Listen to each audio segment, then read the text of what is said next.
बातिल से दबने वाले आसमान नहीं हम 100 बार कर चुका है तो इम्तिहान हमारा। बातिल से दबने वाले आसमान नहीं हम 100 बार कर चुका है तो इम्तिहान हमारा। और तौहीद की अमानत सीनों में है हमारे, आशा नहीं मिटाना नामो निशा हमारा। तौहीद की अमानत, तौहीद की पूरा मजमा सुभान अल्लाह कम से कम बोलो मेरी जान कि बातिल से दबने वाले आसमान नहीं हम 100 बार कर चुका है तो इम्तिहान हमारा। और तौहीद की अमानत सीनों में है हमारे, आशा नहीं मिटाना नामो निशा हमारा। इन्हीं मिसरों के साथ माइक का इस्तकबाल है जिला सुपौल की तर्जुमानी करने वाला अली जनाब हज़रत मौलाना नियाज अहमद साहब कासमी दामत बरकातुहुम। बिस्मिल्लाहिर रहमानिर रहीम, अल्हम्दुलिल्लाहि रब्बिल आलमीन, वस्सलातु वस्सलामु अला सय्यिदिल मुरसलीन व अला आलिहि अत्ताहिरीन अत्तय्यिबीन इला यौमिद्दीन, अम्मा बाद। क़ाल अल्लाहु तबारक व तआला फ़िल क़ुरआनिल मजीद वल फ़ुरक़ानिल हमीद, अऊज़ु बिल्लाहि मिनश शैतानिर रजीम, बिस्मिल्लाहिर रहमानिर रहीम। क़ुल इन कुन्तुम तुहिब्बूनल्लाह फ़त्तबिऊनी युहब्बिबकुमुल्लाह। वक़ाल नबी सल्लल्लाहु अलैहि वसल्लम, मन रआ मिनकुम मुनकरन फलयुग़य्यिरहु बियदिहि व इल्लम यस्तति फबिलिसानिहि व इल्लम यस्तति ज़ालिका अज़अफ़ुल ईमान, औ कमा क़ाल अलैहि सलातु वस्सलाम। सामीन किराम, किसी शायर ने कहा कि मैं अपना दिल मिसले आईना साफ रखता हूँ। क्या मैं अपना दिल मिसले आईना साफ रखता हूँ, मुझे अच्छा नहीं लगता किसी से बदगुमा होना। और जिस नियत के साथ हम आए हैं कि जलसा में आने का मकसद ये है कि अल्लाह हमसे राजी हो जाए, नबी की मोहब्बत हमारी जिंदगी में आ जाए, तो आपके दिल की तर्जमानी करते हुए कि तेरे महबूब की या रब शबाहत लेके आया हूँ, तेरे महबूब की या रब शबाहत लेके आया हूँ, हकीकत कर दे तू इसको, मैं सूरत लेके आया हूँ। और बुखारी शरीफ की एक हदीस, इन्नमल आमालु बिन्नियात, के अमल का दारो मदार नियत पर है। और हजरत मौलाना अशरफ अली थानवी नव्वरल्लाहु मरकदहू के एक तमहीदी जुमले के साथ मैं अपनी गुफ्तगू के सिलसिले का आगाज करता हूँ। हजरत थानवी ने अपनी किताब मुबारका में लिखा है कि जलसे में आने वाले लोगों की 3 कैटेगरी होती है। 3 किस्म के लोग जलसे में आते हैं। सबसे पहली कैटेगरी, सबसे पहली किस्म के लोग वो होते हैं जो शायरों के, उलमा के अंदाज़े खिताब को देखने आते हैं, उनकी लफ्ज़ी को देखने आते हैं, उनके तसलसल को देखने आते हैं, उनकी आवाज़, उनकी कशिश को देखने आते हैं। हज़रत थानवी ने कहा कि आपने जैसी नीयत की आपको वो मिल गई, आपको आवाज़ भी सुनाई दी, आपको खिताब का वो जादू भी दिखाई दिया, आपको उतना मिल गया। दूसरी कैटेगरी लोगों की वो होती है जिनकी कोई नियत नहीं होती है। पुरंदा वालों ने जलसा लगाया, मार्केट लगाया, आए चाय की दुकान में, मार्केट में घूम फिर करके आए और चले गए, खाली हाथ आए और खाली हाथ यहाँ से लौटकर चले गए। और तीसरी किस्म, ये मुअज़्ज़ज़, ये सफेद दाढ़ियां, ये दिल में आरजू और तमन्ना लेकर के बैठे हैं कि आज पुरंदहा की सरजमीन से जो पैगाम मेरे दिलों तक दिया जाएगा, उस पैगाम को मैं अपने दिल के गोशे में लेकर जाऊंगा और उसे अपने घर में, अपनी सोसाइटी में, अपनी जिंदगी में उतारने की कोशिश करूंगा। तो हजरात सामीन, अब आपको फैसला करना है कि इन 3 कैटेगरी में से किस कैटेगरी में हमें और आपको रहना है। और अल्लाह के दरबार में भी लोगों को 2 कैटेगरी में बांटा जाएगा। अल्लाह के दरबार में भी जब हमारी और आपकी हाजिरी होगी, अल्लाह हमको 2 भाग में बांटेगा। असहाबुल यमीन, अल्लाह ने कुरान मुकद्दस के अंदर फरमाया है कि असहाबुल यमीन वो लोग हैं जिनका परवाना अल्लाह उसके दाहिने हाथ में देगा, ये लोग कामयाब और बामुराद होंगे। और असहाबुश शिमाल, बाएं जाने वाले, जिनका परवाना और सर्टिफिकेट अल्लाह उनके बाएं हाथ में देगा, अल्लाह उसे घसीट करके जहन्नम में डाल देगा। तो हम सबको अल्लाह से दुआ करना चाहिए चाहिए कि अल्लाह हम सबको मैदान महशर में भी पहली कैटेगरी दाहिने जानिब वालों में हम सबका शुमार करना। ऐ अल्लाह हम सबको हमारा नाम आमाल, हमारी सर्टिफिकेट हमारे दाहिने हाथ में अता करना, तो इंशाअल्लाह हमारी आखिरत कामयाब हो जाएगी। आइए, नाज़िम मोहतरम ने जितना तारुफ मेरा कराया, मैं उतना कद और काठी और वजन का आदमी नहीं हूँ। मेरे दोस्त से पहली मुलाकात मेरी सरजमीन बड़ा टोल सुतोल में हुई थी और आज दूसरी मुलाकात हजरत की निजामत में हो रही है। बिला तमहीद के मैं अपनी गुफ्तगू का सिलसिला शुरू करता हूँ। पुरंदहा वालों ने अपने बैनर में हेडिंग में उन्वान लगाया है, तालीमी बेदारी और इस्लाहे मुआशरा समाज सुधार सम्मेलन। मेरे दोस्तों, आज उम्मते मुस्लिमा दोनों चीज में परेशान। तालीम में देखें तो 0/0, सुधार में देखें, इस्लाह में देखें तो दुनिया का कोई फसाद, दुनिया की कोई ऐसी बिगाड़, दुनिया की कोई ऐसी बुराई जो हमारी कौम और समाज में न पाई जाती हो। अल्लाह जिसे महफूज रखे वही बामुराद और कामयाब है। वरना मेरे दोस्तों, दुनिया के एतबार से हमारी सोसाइटी में हर बुराई पाई जाती है। आज आपने पुरंदहा की सरजमीन पर ये इनकलाबी जलसे का आगाज किया है, समाज सुधार सम्मेलन का इंतखाब किया है। इस बैनर में 15 लोगों का नाम युवा कमेटी में आया हुआ है। मैं पूछना चाहता हूं कि पुरंदहा वालों ने इन 15 लोगों के नाम का इंतखाब क्यों किया है? उसकी 2 वजह हो सकती है। या तो ये नौजवान अपने गांव में बड़े असर रसूख वाले हैं, बड़ी पहुंच वाले हैं, या इनके पास वो ताकत और पावर है कि अगर इनका नाम इस युवा कमेटी में नहीं दिया गया, समाज सुधार सम्मेलन के निगरान नहीं बनाया गया, तो इस जलसे को ये कामयाब नहीं होने देंगे। या इसलिए कि अल्लाह ने इनको इतना वकार दिया है, इतना मकाम दिया है कि इस जलसे में जो कुछ भी पैगाम दिया जाएगा इसे अपने समाज में लागू करने की कोशिश करेंगे।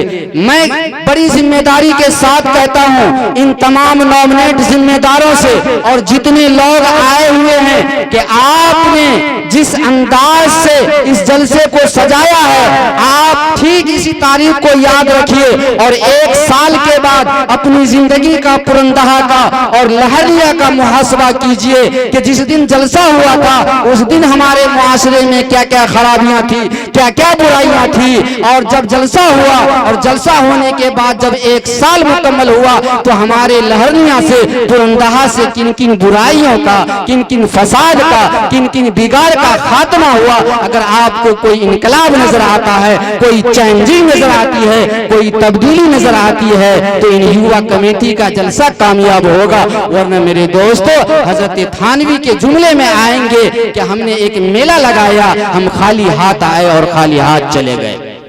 मेरे दोस्तों, अल्लाह रब्बुल आलमीन ने कुरान मुकद्दस के अंदर फरमाया, इन्नल्लाह ला युगय्यिरु मा बिकौमिन हत्ता युगय्यिरु मा बिअनफुसिहिम, कि खुदा ने आज तक उस कौम की हालत नहीं बदली जिसे न हो खुद अपनी हालत के बदलने का ख्याल।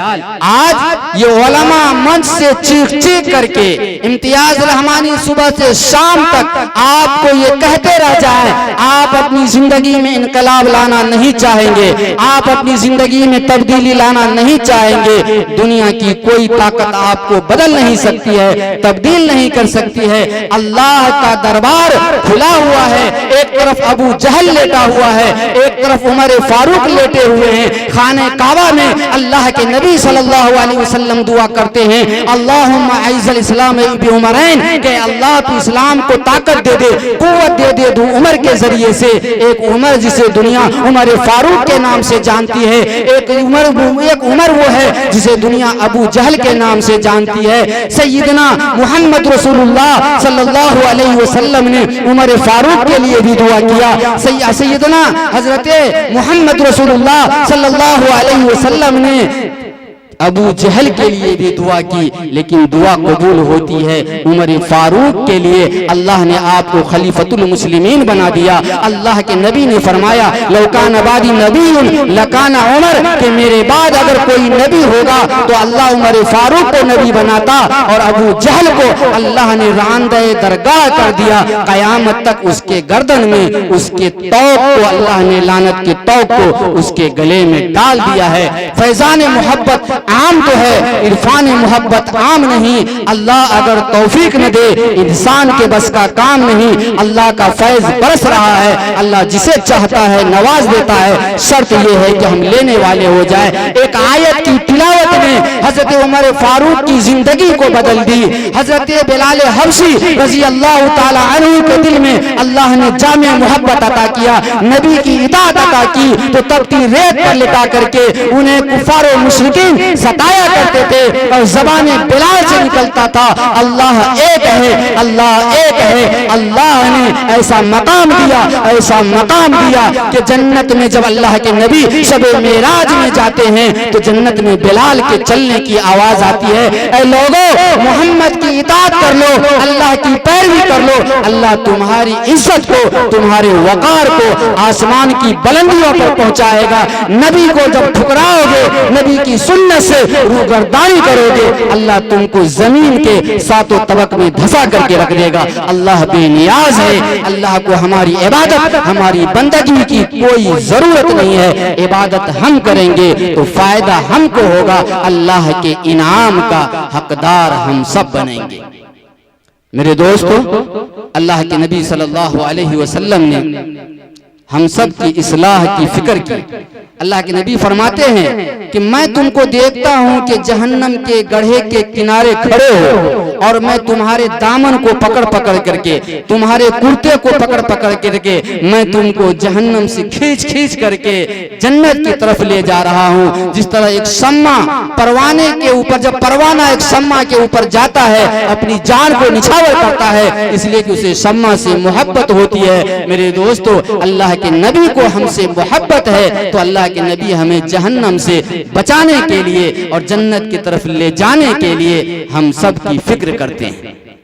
अभी मौलाना इम्तियाज रहमानी ने कहा कि मुझे रात में नींद नहीं आई। मैं इम्तियाज रहमानी साहब के इस दर्द से हजरत बानी तबलीग मौलाना इलियास रहमतुल्लाह अलैह का एक शेर सुनाता हूँ। तमाम अहबाब तबलीग से जुड़े हुए हैं। हजरत मौलाना इलियास रहमतुल्लाह अलैह निजामुद्दीन मरकज की कोठरी में बैठ करके जब पूरी दुनिया सो रही होती है उस वक्त उठते हैं और उठ करके अल्लाह के दरबार में जाते हैं और एक शेर गुनगुनाते हैं इश्क और मोहब्बत में डूब करके कि इलाही किसी की रात हंसकर कटी है, इलाही किसी की रात रोकर कटी है, इलाही किसी की रात हंसकर कटी है, किसी की रात रोकर कटी है। इलियास की रात कैसी है जो न हंस के कटी है न रो के कटी है। ये उम्मत का दर्द है, उम्मत की फिक्र है। इलियास का दर्द आएगा, निजामुद्दीन मरकज का दर्द आएगा तो हमारी जिंदगी में दावत और तबलीग में इनकलाब आएगा। इलियास के न्याज से हट करके, इलियास के दर्द से हट करके अगर कोई काम करेंगे तो रस्म बाकी रहेगा, रूह और उसमें जान कभी पैदा नहीं हो सकती है। मेरे दोस्तों बुजुर्गों, अल्लाह रब्बुल आलमीन ने कुरान मुकद्दस के अंदर फरमाया है अत्तय्यिबातु लित्तय्यिबीन वत्तय्यिबून लित्तय्यिबात। यहाँ पर नौजवान बैठे हुए हैं, नौजवान के गार्जियन बैठे हुए हैं। वो नौजवान जिनकी शादी हो चुकी है या वो नौजवान जिनकी शादी होने वाली है, बहन बहतियों की बड़ी तादाद रात में थी और अभी भी है, घर में वो बैठ करके भी सुन रही है। अल्लाह ने एक दस्तूर बताया है अत्तय्यिबातु लित्तय्यिबीन कि हमने पाक औरतों को बनाया है पाक मर्दों के लिए और पाक मर्दों को बनाया है पाक औरतों के लिए। जमीन टल सकती है, आसमान टल सकता है, फरमाने खुदाबंदी में कोई तब्दीली नहीं आ सकती है। अल्लाह का कलाम कह रहा है अत्तय्यिबातु, हमने पाक औरतों को बनाया है, लित्तय्यिबून, पाक मर्दों के लिए। अरे वो नौजवान जो ये चाहता है कि मेरी जिंदगी में मेरी बीवी ऐसी आए जिसके अंदर हजरत फातिमा के सिफात हो, मेरी बीवी के अंदर हजरत खदीजा के औसाफ हो, मेरी बीवी के अंदर राबिया बसरिया के औसाफ हो, मेरी बीवी के अंदर सलाहुद्दीन अयूबी के वालिदा जैसे सिफात हो, मेरी बीवी के अंदर इमाम बुखारी के वालिदा जैसी सिफात हो, मेरी बीवी के अंदर इमाम अहमद इब्न हंबल जैसी वालिदा के सिफात हो, मेरी बीवी के अंदर कादिर जिलानी के वालिदा जैसी सिफात हो। तो नौजवानों के ऊपर लाजिम और जरूरी है कि वो अपनी जवानी की हिफाजत करे। अगर अपनी जवानी को पाक रखोगे, साफ रखोगे, तो अल्लाह तुमको पाक, साफ, बाहया, बाकिरदार बीवी अता करेगा। ये अल्लाह का फरमान है। अगर तुमने अपनी जवानी का गलत इस्तेमाल किया तो आप अंदाजा लगाओ अल्लाह तुम्हारी जिंदगी में कैसी बीवी अता करेगा। ये फैसला हम सबको करना है। मेरे दोस्तों, इस्लाह मुआशरा का हेडिंग लगा हुआ है, तकरीर नहीं। आप हालात को समझते चलिए, हालात को समझते चलिए। अल्लाह के नबी सल्लल्लाहु अलैहि वसल्लम एक मर्तबा एक सहाबी के यहाँ मेहमान बनकर के तशरीफ ले जाते हैं। अल्लाह के नबी को अंगूर का एक गुच्छा, एक तोशा पेश किया जाता है। अल्लाह के नबी सल्लल्लाहु अलैहि वसल्लम उस अंगूर को खाते हैं तो वो सारे के सारे अंगूर खट्टे होते हैं। अल्लाह के नबी सल्लल्लाहु अलैहि वसल्लम उस खट्टे अंगूर को खा लेते हैं, लेकिन आजू बाजू बैठे हुए किसी सहाबी को उस अंगूर में से खाने के लिए नहीं देते हैं। सहाबा ने अर्ज किया अल्लाह के नबी, आपकी आदत तो ऐसी नहीं थी, आप तो एक दाना खाते थे, अपने सहाबा को आजू बाजू बैठे लोगों को दे देते थे। आज ने सारा अंगूर आपने खा लिया और किसी को उस अंगूर में से नहीं दिया, आखिर वजह क्या है? कुर्बान जाइए। ये मुआशरे के ऊपर मैं सुना रहा हूँ। अल्लाह के नबी ने फरमाया कि ऐ मेरे सहाबा, जो अंगूर मेरी मेहमान नवाजी के लिए पेश की गई वो सारे के सारे अंगूर खट्टे थे। मैंने वो अंगूर तुमको इसलिए नहीं दिया कि अगर तुम खाते तो तुम ये कहते कि अरे नालायक कैसा अंगूर दिया है अल्लाह के नबी को खाने के लिए, ये सारे अंगूर खट्टे हैं। मेहमान की दिल शिकनी होती, मेहमान का दिल टूटता, इसलिए मैंने सारे खट्टे अंगूर खा लिए। अरे नादानो, जरा हमारे मुआशरे और सोसाइटी का जायजा लो। जब एक बेटा वाला अपने बेटे की बारात लेकर के बेटी वाले के घर जाता है, बेटी वाला ब्याज की रकम लेता है, 2 लाख रुपए ब्याज के ऊपर उठाता है, सूदी कर्ज लेता है, उस 2 लाख रुपए का वो 4 लाख रुपए सूद और ब्याज भरता है, हमारे लिए बिरयानी का इंतजाम करता है, हमारे लिए बेहतरीन खस्सी के गोश्त का इंतजाम करता है, मछली और चिकन का इंतजाम करता है। और खाने वाले दयूस ये कहते हैं कि आज इस गोश्त में नमक नहीं है, इस गोश्त में शोरबा ज्यादा हो गया, या इस गोश्त को कारीगर ने ऐसा नहीं बनाया, वैसा नहीं बनाया। हम सब के आका मोहम्मद रसूलुल्लाह सल्लल्लाहु अलैहि वसल्लम उस खट्टे अंगूर को खाते हैं, लेकिन आपकी जबान से उफ तक नहीं निकलता है। आपको किसी साहब ने मेहमान बुलाया है तो आपकी जबान से अगर तारीफ नहीं निकलती है तो खामोशी इख्तियार कीजिए, वरना आप उस साहिब को, उस बेटी वाले को ये कह करके जाइए कि अल्लाह ने आपको जो कुछ दिया, आपकी दस्तरखान अच्छी है, आपका खाना अच्छा है, अल्लाह आपके खाने को कबूल फरमाए, अल्लाह आपकी मेहमान नवाजी को कबूल फरमाए। तो कसम खुदा की उस बेटी के बाप का सीना चौड़ा हो जाएगा, लेकिन हमारी जबान से ये भी नहीं निकलता है। अब आइए, अल्लाह के नबी सल्लल्लाहु अलैहि वसल्लम ने फरमाया अल मोमिनु इज़ा वअदा वफा। मोमिन की सिफात में से, मोमिन की खुसूसियत में से ये है कि मोमिन जब वादा करता है तो उस वादे की खिलाफ वर्जी नहीं करता है। अब आइए, हम जब अपने बेटे की बारात लेकर के जाने वाले होते हैं तो समधी से बहुत सारे मामले पर डिस्कस होता है। उन मामलों में से एक मामला ये होता है, बेटी वाला पूछता है समधी साहब कितने लोग आएंगे? अरे मेरा खानदान, मेरा रिश्तेदार, मेरा दोस्त, मेरा अहबाब बहुत बड़ा है, बहुत बड़ी फैमिली के मालिक है हम तो 200 बारात आएंगे। अब दोनों समधी के दरमियान अहदो मुआहदा हो गया, अगर मैं गलत बोलता हूं तो मेरी जबान को आप खींच सकते हैं, फरमाने मुस्तफा है। अल्लाह के नबी ने फरमाया कि मोमिन अपनी गर्दन कटा सकता है लेकिन अपनी जबान के खिलाफ वर्जी नहीं कर सकता है। मोमिन जब वादा करता है तो अपनी गर्दन कटा सकता है लेकिन वादा के खिलाफ वर्जी नहीं कर सकता है। जब आपने अपने संधि से वादा वईद कर लिया, अहदो पैमान कर लिया कि मैं अपनी बारात में 200 लोगों को लेकर के जाऊंगा, अगर आप 200 लोगों को बारात में लेकर के जाते हैं तो आप इस वादे को, अहदो पैमान को पूरा करने वाले होते हैं और इस पैमान की वजह से हो सकता है अल्लाह हमको सवाब दे दे, वरना बारात में जाने में कोई सवाब नहीं है। लेकिन आपने वादा किया कि मैं बारात आऊंगा 200 और आपकी जब गाड़ी निकलती है 40 और 50 स्कॉर्पियो तो आपके बारात की तादाद बनती है 250, आपके बारात की तादाद बनती है 300। बताइए क्या ये मोमिन, ये ईमान वाला अपना वादा खिलाफी कर रहा है कि नहीं कर रहा है? क्या ईमान वाला ये धोखा दे रहा है कि नहीं दे रहा है? और जब बारात लेकर के जाते हैं, समधी ने इंतजाम किया 200 नाश्ते का डब्बा और वहाँ 300 बारात है, बैठने के लिए कुर्सी नहीं मिलती है, नाश्ता के लिए डब्बा नहीं मिलता है, तो गाली गलौज की नौबत आती है, तू मैंने की आवाज आती है। क्या ये हमारा मुआशरा है? क्या ये ईमानी तकाजा है? आपने वादा किया था पूरे समाज में, सोसाइटी में कि हम 200 बारात लेकर के जाएंगे और आप बारात लेकर के उस बेटी वाले को जलील करते हैं, रुसवा करते हैं, उसके इंतजाम को दरहम बरहम करते हैं। अल्लाह कयामत के मैदान में इस खिलाफ वर्जी के बारे में हमसे और आपसे सवाल फरमाएगा। मेरे दोस्तों, इस्लाह मुआशरा की तीसरी टॉपिक और तीसरा उन्वान हम सब आता है। आज के दौर में अगर मोबाइल का तज़किरा ना हो, मोबाइल का जिक्र ना हो तो जलसा अधूरा है, नौजवानों के दिल की बात अधूरी है, बहन बेटियों का मकसद पूरा नहीं होगा और नौजवान कहेंगे मेरे लिए कुछ नहीं आया। मैं बड़े अदब के साथ न किसी बेटी की इज्जत पे उंगली उठाने की मुझे हिम्मत और औकात है, न किसी नौजवान के ईमान को मजरू करने की, उसके इज्जत नफ्स से खिलवाड़ करने की मुझे ताकत है। लेकिन मुआशरे में कुछ सोसाइटी में जो मॉडर्न ख्यालात, ये मगरबी तहजीब धीरे धीरे हमारे मुआशरे में, हमारी सोसाइटी में पनप रही है, उस सोसाइटी की एक छोटी सी कड़ी आपसे मैं अर्ज करके जा रहा हूँ। अगर आपके मुआशरे में ऐसी बात पाई जाती है तो आप इस्लाह की कोशिश करें, अगर नहीं पाई जाती है तो अल्लाह का शुक्र अदा करें कि अल्लाह ने हमको इस बीमारी से, इस मुसीबत से महफूज रखा है।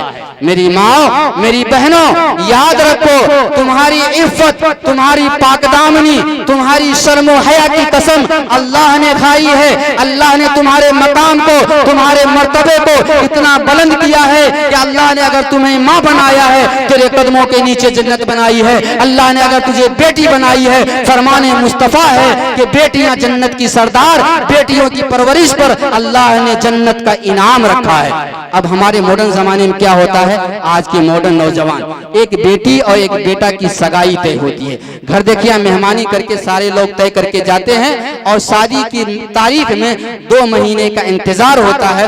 अब 2 महीना का वक्त काटना बेटी के लिए भी दुश्वार, बेटा के लिए भी दुश्वार। अभी तो सिर्फ मंगनी हुई है, अभी तो सिर्फ रिश्ता तय हुआ है, क्या मालूम वो बारात आपके घर तक आएगी या नहीं आएगी, या बारात आ गई तो मंच से भी, उस मरवा के मंच से भी वो बारात लौट करके जा सकती है। जब तक आपकी बेटी इज्जत और वकार के साथ आपके घर से रवाना नहीं हो जाती है, कोई गारंटी नहीं है, कोई जमानत नहीं है कि आपकी बेटी बहू बनेगी, दुल्हन बनेगी कि नहीं बनेगी। अब हमारे मॉडर्न जमाने में नौजवान प्राइवेट वाला मोबाइल निकालता है और अपनी होने वाली बहू को देता है।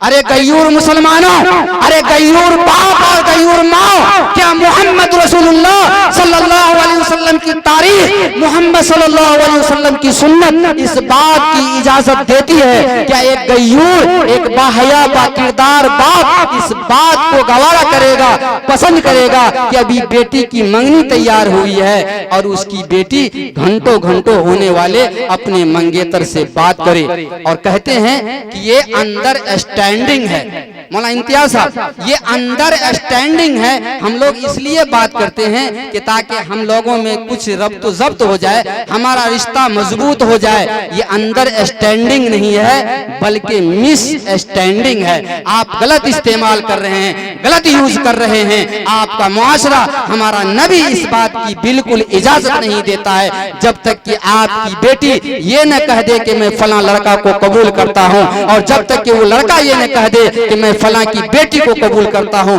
उस वक्त तक मोबाइल से बात करना या किसी तरह का गलत कदम उठाना एक गयूर बाप के लिए, एक बाहया बाप के लिए, एक बाहया बेटी के लिए कभी भी जायज नहीं है। मेरी बेटियों, याद रखो, खुदा न खास्ता जब तुम्हारा रिश्ता बिगड़ जाता है तो तुम्हारा बात करना हराम, तुम्हारी गैरत को, तुम्हारी हया को एक ठेस पहुंचेगा, तुम्हारा वकार मजरू होगा और तुम्हें पछतावा होगा। इस पछतावे से पहले अपने आप को तैयार करो और अपनी इज्जत को महफूज रखो। मेरे दोस्तों, मेरे बुजुर्गों, ये इस्लाह मुआशरा का दूसरा पैगाम मुकम्मल हो गया और एक तीसरा पैगाम कुछ हमारे बिरादराने वतन यहाँ बैठे हुए हैं। मैं चतुर्वेदी नहीं हूँ, लेकिन मैं एक बात बड़ी हिम्मत के साथ कहने की कोशिश कर रहा हूँ कि जो मुसलमान मोहम्मद रसूलुल्लाह सल्लल्लाहु अलैहि वसल्लम को न माने, जो मुसलमान मोहम्मद के पैगाम को न माने, जिस मोहम्मद के लिए, जिस लोग के लिए आइडियल और नमूना